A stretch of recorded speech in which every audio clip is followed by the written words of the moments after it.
Елордада дерті дендеген науқастар мен ерекше балалардың басына пакет кигізіп, жүргегіндегі нәжісін жегізген студент дәрігерге қатысты сот үкім шықты.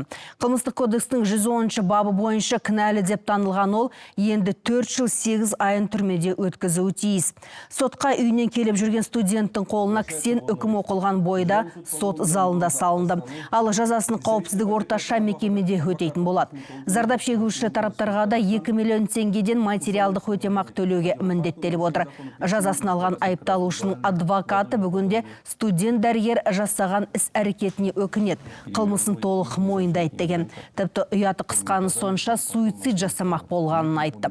Жәбірленушілермен татуласпақ ниетте біраз мәмілелік келісімдер жүргізген екен. Бірақ судья оның бірінде қараған жоқ. Жәбірленуші тарапта адам нанғысыз хайуандық әрекеттерді соттағы сөз жарыста қайта естіп көз жасына ерік берді.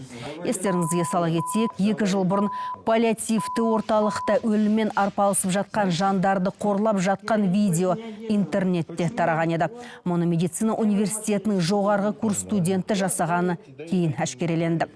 Сөйтсе ол тіпті ұял телефонына түсірген видеоны жара жолдастар отыратын чатқа салыпты. Әлеуметтік желіге де сол чатта отырғандардың бірі салған.